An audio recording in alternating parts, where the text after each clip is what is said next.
and he's talking, and all I'm thinking is like, man, he made you baby a drink.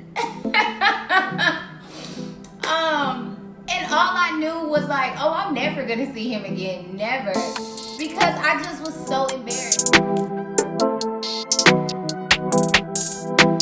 Hey y'all, it's Alexis, and welcome back to my channel.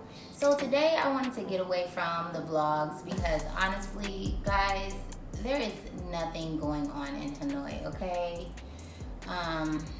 You know, the virus came back in central Vietnam. Things are kind of like traveling domestically by plane is like a no-go right now. And I really just haven't planned any like close getaways. So I've just kind of just been here chilling, working, and I did not want to force a video on y'all of me finding things to do around Hanoi. So I said, what better time than to do a sit-down video?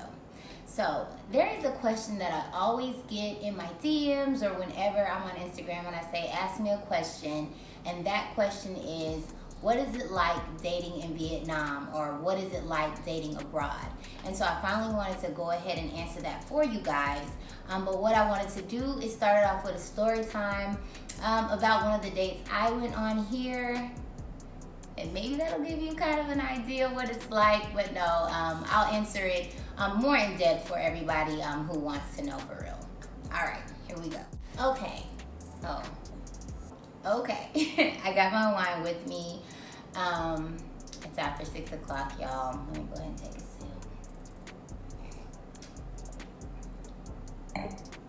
Oh. No. Okay, so I've been here for 2 years now, and I will say in the 2 years that I've been here, I've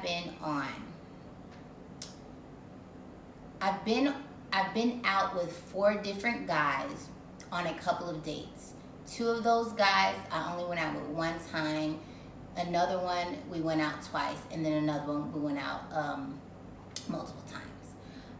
But my very first date here, y'all, it almost made your girl want to give up early. Was he I believe he was my first. Okay, so anyway, I actually forgot how I met this gentleman, loosely said, but however it happened, I know we exchanged numbers on WhatsApp. I may have met him when I was out, but anyway, he was like, yeah, you know, I would love to link up with you again. You know, let's meet at it's a place here called Turtle Creek Lake Beer Brewery, something like that, Turtle Creek something.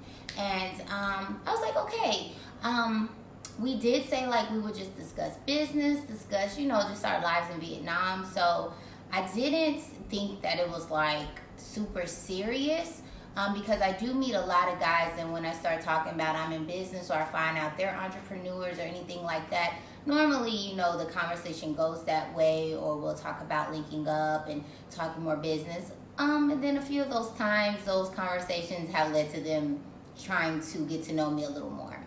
But anyway, I go ahead and I say, okay, I'm going to meet this guy. So I get there, and let me tell you guys, I was hungry. Okay? I was really hungry. So I was like, yes, I'm going to get here, order me something to eat. But when I got there, he didn't have anything to eat. So he just had a drink, and I was just like, okay, just get me a water. I didn't want to like order some food. And as hungry as I was, y'all, I would have been dogging whatever was on my plate. So I didn't want to order any food since he didn't have anything. So literally, I just ordered a water. And like we were talking, so he's an African man. I want to say he was Nigerian. Majority of the Africans here that I've met are Nigerians, but there are Africans from every country here. So I could be mistaken. But yeah, everything went well. We were just kind of talking about traveling, shopping, just kind of getting to know each other. And I mean, it was fine for the most part. We talked about business, like all these things. And he was just drinking a drink, and I really had water. And the whole time I was thinking like, yo, like this could go ahead and be over. So I can go get some food, or we'll see where tonight's taking us. I hope it takes us to a menu or something so I can eat. But anyway, so he was drinking the drink, and then I was like, yeah, what are you drinking? And he's like, a lemon something. So he's like, yeah, you should order you one, get you one. So I'm like, oh, okay. So I go ahead and order the lemon drink, and so both of us are just drinking whatever. So then he said, would you like to go for a walk around the lake? So I'm like, yeah, sure, let's go for a walk around the lake. So we get up, and you have to pay at the front. And so I'm like, that's cool, we'll go ahead and pay on our way out and head to walk around the lake. Okay, so we walk up to the front to the cash register bar area to pay, and I just kind of stood to the side. There was someone else paying in front of him, and then he got up there to pay. And so I'm just sitting to the side with my little purse, looking cute, ready to go walk around a lake. And y'all, he looked back at me and he said, you got your 100? I was like, oh yeah, of course. And I went in my purse and gave him 100K. Y'all, first of all, let me get 100K out for you guys. So this is 100K. And now let me tell you guys what 100K is in US dollars really quick. 100K. Okay. 100K is currently $4.31.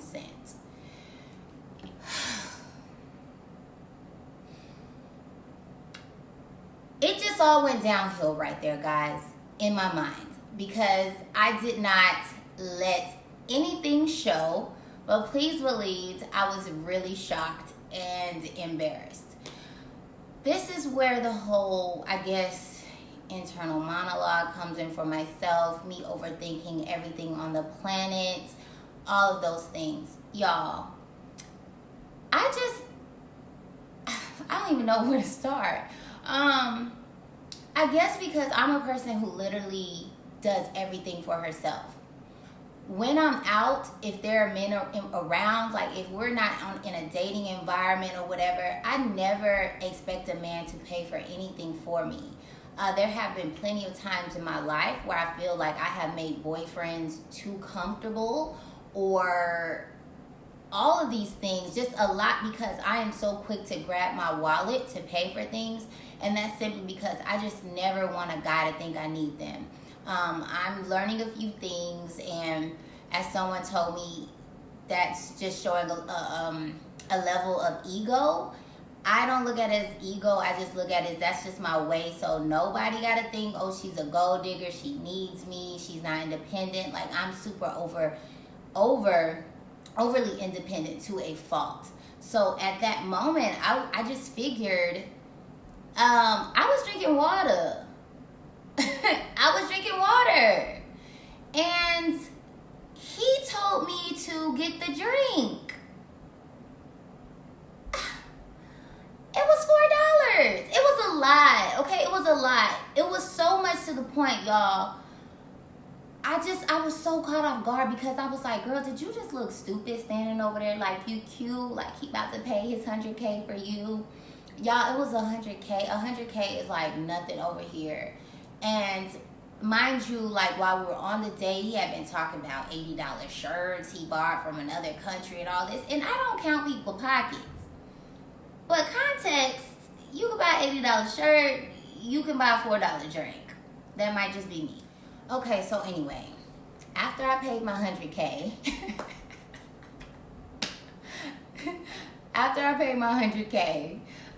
we went ahead and walked around the lake. Y'all, I ain't never been ready to be done walking so much in my life. I think once I get in my head, y'all, I'm an Aquarius, so once I get in my head, I literally don't hear nothing else. And we were just walking around this lake, and he's talking, and all I'm thinking is he made you pay for your drink. And all I knew was oh, I'm never gonna see him again, never, because I just was so embarrassed. And like literally, this is just all me thinking. He probably thought nothing of it, y'all. But in my head, I done clowned me. I've been just doing everything in my head. I'm like, yo, I gotta call my bestie when I get home. Because I'm like, did I read the room wrong? Like, I need to know, for girls who go out with guys and never, ever grab at their purse, who y'all choosing? Because clearly Mr. $4 is not the one. Okay, I picked him wrong, but I don't want to take anything away from him. He was a nice guy. Afterwards, like that night, he messaged me. I think that night I was like, oh, great meeting you. The next day, he messaged me and asked if I wanted to go out for lunch. I literally never, ever responded back to this man. Never. And to the point, I think either he said, I'm changing my number, or it said this number no longer exists. I don't know. But I just know it was a no-go for me. I saw him, I think, 2 more times out and about in Hanoi, and I literally didn't speak. That has just never happened to me. And I don't know, I couldn't get over it. I don't know why in that moment I was so feeling some type of way about having to pay $4. Just like I said, just because I'm just not that girl that ever expects a guy to pay for me. And so when I did try to sit back and be feminine and not feel like I needed to be all independent, it didn't work out in my favor. Y'all, please believe I will like have to fight a dude to let him pay for me. And I'm really trying to grow out of that because I know there are men out there who are gentlemen, and you know, if you're on a date, you do pay. But that just threw me off. So that was I don't want to say y'all, these lashes. But I don't want to say it was my worst date experience, because I went on a really, really horrible date in Houston that I will never forget. But as for here, I believe that was honestly my first date, and it just was like, I'm good on dating here. No, these men ain't it. So that's that. Let's move on. Actually, before we move on, ladies and men, tell me, do you guys think I was wrong for feeling that way? Did I read the situation wrong? Just let me know what you think, because like I said, I can see both sides. Like, no, you shouldn't expect the guy to pay. I never expect the guy to pay. But again, I had water. He told me to get the drink, so I'm still confused. But let me know what you guys think about that, okay? Okay, so let's get down to business. What is it like dating in Vietnam / abroad? I will honestly say, guys, I have not had that much experience dating abroad. As I said before, in the 2 years I've been here, I've only went on dates with 4 guys. And 2 of them turned out to be really, really close homeboys. So I just have not, I guess, been wanting to be out. I have not just naturally met anyone. So the big thing here are the dating apps. And I think people use Tinder, and Bumble. And then I think there's like a few more like Asian type ones, or a few. The only reason I really know about these apps is from my last clients. They come here and they tell me these Bumble, Tinder date nightmares, and it has kind of made me not want to even get on the apps. Y'all, I have not been on a dating app since I was on Plenty of Fish for a week, and it was so scary for me. Like it was a week and I was good on it. So I just cannot see myself like making one of the little profiles.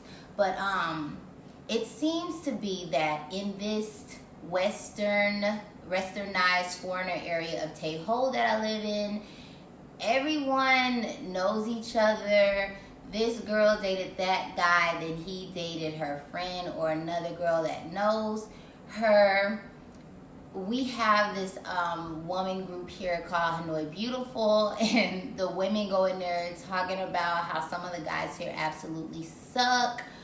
And so for me, it's just, it seems like a lot. But with that being said, on a positive note, there are plenty of people who have found love here. Just like anywhere else in the world, you have to take the good with the bad. One thing that I love about being abroad is you have people literally from all over the world that have come to Hanoi to live, or that are just out in Southeast Asia traveling. So you get to meet some of everybody, and you just see beautiful people with beautiful experiences connecting all the time. And these are opportunities to just really get to know someone that's different from you, and sparks might fly. And so I have homegirls that date regularly, and that have been in very happy relationships. I have guy friends who gets busy out here, okay? Yes, they get busy. And what I want to make sure that I answer is, how is it dating as a Black person being in Vietnam and abroad? Now for us, the same. It's a little different. For the Black community here, there are a decent amount of Black Americans, and then you have Africans from all different countries, and then you have other people of the diaspora from wherever they're from. So we are out here, and we do intermingle with each other, whether that's parties or events. And again, people link up on these apps, and so there is a good pick here. But I think you just have to really want to get out there and be diligent about dating if that is what you want. And for Black men, y'all good. That's all I can say. Y'all good. I mean, who don't want y'all in this world? Really, really. Y'all are good. I have some homeboys that are living the life out here. Yes, but Black women, I am a Black woman, and I know sometimes it can be hard for us, but I do want to say, I'm not hurting. Me not being with anybody, me choosing not to date regularly, that is definitely by choice. Sisters are out here getting chose, okay? So if you want to be out here living your best life, ladies, dating, get on these apps, go to the bar, go out to the clubs, do whatever you want. They looking, okay? And so I'll leave that at that. Okay, so another question that I often get asked is, do I partake in interracial dating? Have I dated outside of my race? What is it like for interracial couples or those who are wanting to get down with us a world over here? I kind of want to answer this question a little bit in this video, but I do want to make another video about this topic in general. And Black women, if you're watching this, I would love for you to come back and really watch that video with me, because I have some things that I really want to talk about and want to ask you ladies as well. But so for me, as I've answered before, I don't really date outside my race. I've only dated outside my race once. It was very short-lived.